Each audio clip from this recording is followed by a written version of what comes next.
वाराणसी में नामांकन प्रक्रिया जो है वो अब पूरी हो चुकी है। नजर वोटिंग पर है। 1 जून यानी 7वें चरण में वाराणसी में वोट डाले जाएंगे और इसको लेकर अब लगातार चर्चाओं का दौर शुरू हो चुका है। मशहूर चाय की अड्डे पर हम मौजूद हैं और जानने का प्रयास करेंगे कि क्या जो 1 जून को वोटिंग होगी वो किन मुद्दों पर बनारस वोट करेगा। सीधे सीधे विकास के मुद्दे होंगे, इसके अलावा देश में जो चर्चाएं चल रही हैं उन मुद्दे होंगे, क्या कुछ होगा ये बात करेंगे यहाँ के मतदाताओं से। गुरुजी, अब नामांकन प्रक्रिया हो चुकी है, क्या लगता है आपको कि इस बार बनारस क्या सोच रहा है और किन मुद्दों पर वोट करेंगे? देखिए, अगर हमें सारी बात कहनी हो तो एक एक बिंदु पे मैं प्रकाश डालूं। आज क्रेडिट ले रही है भाजपा, इस जो बना हुआ है ये इसका कि ये भाजपा के शासनकाल में बना हुआ है डिवाइडर, गलत बोल रही है। इसका काम प्रांजल यादव ने किया था सपा के शासनकाल में। भाजपा श्रेय ले रही है कि सारे जगह हम लोग किसी राजनीतिक पार्टी से नहीं है, क्योंकि हम लोगों को भाई अपने कचहरी पेशे से ही फुर्सत नहीं मिलता। अब देखिए, जैसे बीटीएस वाला अगर जो है पीछे करने का और वहां से लेकर के जो उसने लंका तक का मार्ग दिया, यह सपा के शासनकाल का दिन था। खैर, आपने रोड पर विकास किया, लेकिन आप हमें बता दें कोई बेरोजगार का अगर आपने साधन मुहैया कराया हो, कोई नौकरी,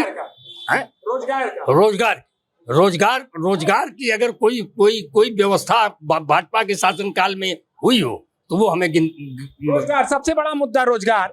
आप वाराणसी के ही रहने वाले हैं, 10 सालों में वाराणसी में आपने बदलाव देखा है या चाहते हैं कि नहीं कहीं न कहीं जो अगली सरकार बने वो परिवर्तन हो या कुछ और भी? बदलाव तब होता है जब हमारा बनारस का नौजवान रोजगार पाता, बनारस में कोई बड़ी इंडस्ट्रीज आती और बनारस के अंदर अगर यहाँ के युवाओं को रोजगार मिला होता तो बदलाव आता। खाली चमक दमक लाली लिपस्टिक पोत करके सड़क पर घूमने से इससे तो कोई बदलाव होगा नहीं। रोजी रोटी मिलना चाहिए, पेट को अनाज मिलना चाहिए, हाथ को काम मिलना चाहिए, वो तो हुआ नहीं। यहाँ मंदिर बन गया, ठीक है, चलिए मंदिर का विकास हुआ, हम आपको उसके लिए धन्यवाद देते हैं, लेकिन मंदिर से क्या रोजगार मिल जाएगा? मंदिर से क्या यहाँ का पढ़ा लिखा नौजवान जो MA BEd और जो इंजीनियरिंग पढ़ के आया है वहाँ माला बेचेगा? यही करेगा ना। वहाँ बड़ी बड़ी इंडियन सिल्क इंडस्ट्रीज थी जो करोड़ों का टर्नओवर करती थी, आज वहाँ पर जो है माला फूल बिक रहा है। तो भारतीय जनता पार्टी कैसे दावा कर रही है कि यहाँ पर हम तकरीबन 7-8 लाख से अधिक वोटों से जीतने जा रहे हैं? देखिए, काशी देश की जो है सांस्कृतिक राजधानी है। यहाँ बहुत सारे मुद्दों पर बात होती है, यहाँ का लोग उस पर सोचते हैं। इस देश के अंदर नाजीवाद चल रहा है। ये चीज आप बड़ा आरोप ये लगा रहे हैं कि कहीं न कहीं यहाँ पर जो है नाजिज्म का ये जिक्र कर रहे हैं। बिल्कुल हो रहा है। सीधे हम लोगों की तो एक चीज पे नजर है। आप देखिए, जो नामिनेशन हुआ है, नामिनेशन जिस तरह से खारिज किए जा रहे हैं, DM जिनका नामिनेशन वैलिड कराना है उनका जो है प्रतिज्ञा शपथ करा करके उठ जा रहा है। जिनके शपथ पत्र पे लिखा है कि शपथ प्रतिज्ञा नहीं, उनका नामिनेशन खारिज है। ये तो कॉमन सेंस की बात है। उनका नामिनेशन खारिज होना है। नुसरत का खारिज हुआ है, इसी आधार पर खारिज हुआ है। आप देखिए नीचे उसमें प्रतिज्ञा का जो नीचे कॉलम हुआ है उस पर लिखा है कि नहीं। वाराणसी से आप गाजीपुर दूसरी बात, जो मोदी जी कर रहे हैं, मैं आपको चैलेंज दे रहा हूँ, अगर मोदी से ज्यादा वोटों से राहुल गांधी चुनाव नहीं जीते तो मैं बात करना छोड़ दूंगा। कहाँ से? रायबरेली से। वायनाड दोनों, हाँ, रायबरेली की बात मैं कर रहा हूँ। वायनाड को छोड़िए, अंतर ज्यादा होगा। बिल्कुल अंतर ज्यादा होगा। इन्होंने तो साफ कह दिया है कि रायबरेली में सबसे बड़ी जीत हासिल करने जा रहे हैं। बाकी बनारस में क्या होगा? बनारस में मोदी जी का कोई जोड़ नहीं है। राहुल गांधी वहाँ संघर्ष कर रहे हैं। रायबरेली बड़े भाई हैं, धीरेन्द्र भैया और उमाकांत भी हमारे बड़े भाई हैं, लेकिन ये हम जानते हैं कि वहाँ अपनी जीत के लिए राहुल गांधी संघर्ष कर रहे हैं। उनकी पूरी पीढ़ियों की सीट रही है, लेकिन आज उनको वहाँ मेहनत करना पड़ रहा है, दौड़ना पड़ रहा है। अमेठी छोड़ दिया, वायनाड चले गए, आज किसी मजबूरी वश आकर के रायबरेली किसी तरीके से इज्जत बचाने के लिए अमेठी क्यों छोड़ दिया, इनका कहना है अमेठी क्यों छोड़ दिया? मोदी जी भी 14 में अपने भाई को बता दें, मोदी जी भी 14 में 2 जगह से नॉमिनेशन किए थे, बड़ोदरा और वाराणसी से कंफर्म नहीं थे।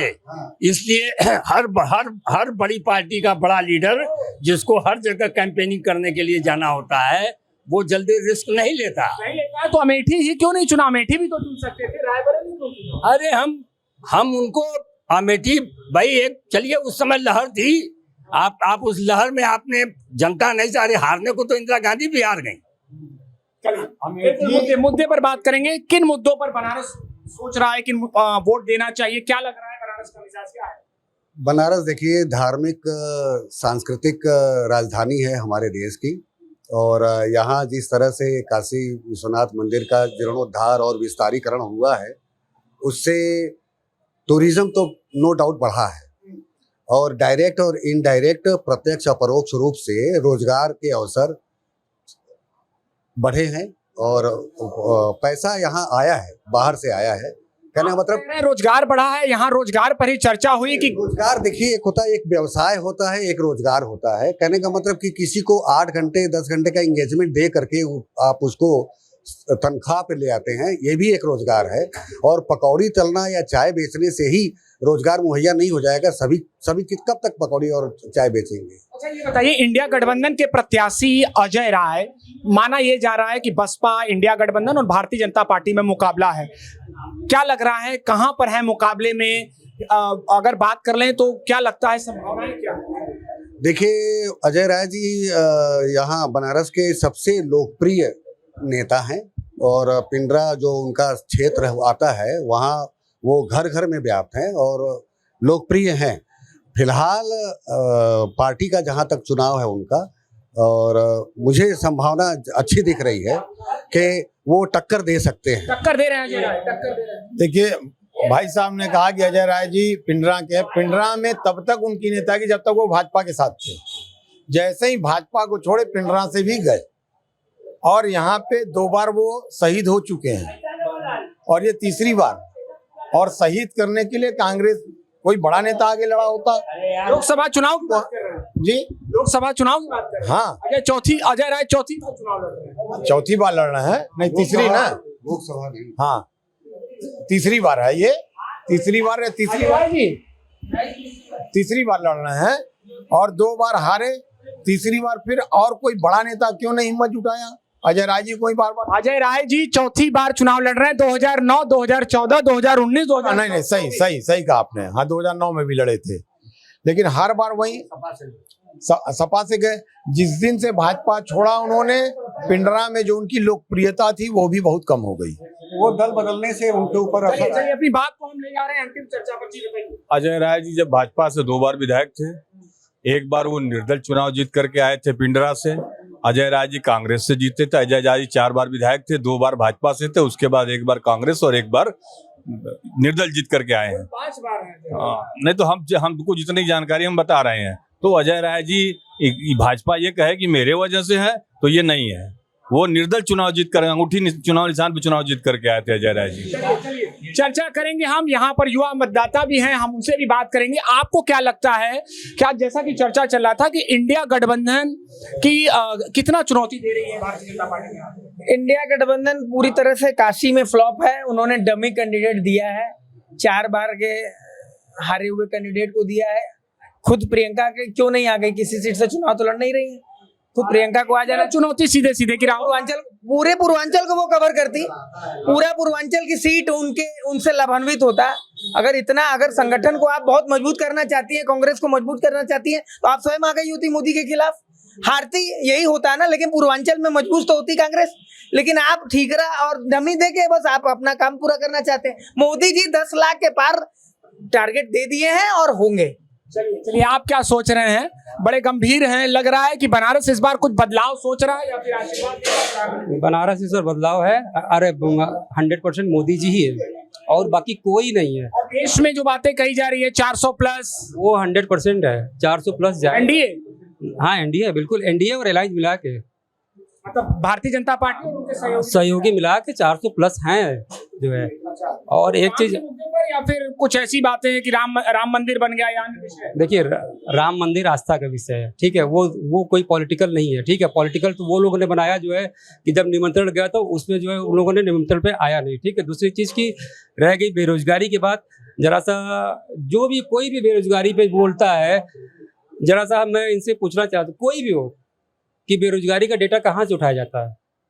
बेरोजगारी का डेटा आप उठा रहे हैं। भारत पूरे इंडिया में सरकारी नौकरी अगर स्टेट और गवर्नमेंट के सेंट्रल की मिला ली जाए तो 3 से 4% की है। पॉपुलेशन जो है 140 करोड़ 145 करोड़ हो जा रहा है। अभी पॉपुलेशन बिल आएगा, लोग हल्ला करेंगे, और सबको चाहिए नौकरी, ठीक है। उसके बाद चाहिए सबको एजुकेशन चाहिए, उसके बाद वो भी कहेंगे कि भैया नल नहीं आ रहा है, पानी नहीं आ रहा है, तो तरह तरह की बातें हैं। तो भैया पॉपुलेशन 1 रैंक 1 पेंशन, तो ये तो जो है कांग्रेस के समय से ही बंद है। मुद्दे अनेक हैं, चर्चाएं भी लगातार जारी रहेगी। ऐसे में बनारस का कहना है कि विकास और जो जनहित से जुड़े मुद्दे हैं उनके आधार पर वोट करेंगे। 1 जून को वोटिंग यहां पर होगी। ऐसे में देखना होगा कि 4 जून को जब लोकसभा चुनाव 2024 का परिणाम आएगा तो किसका राज तिलक निर्धारित होता है।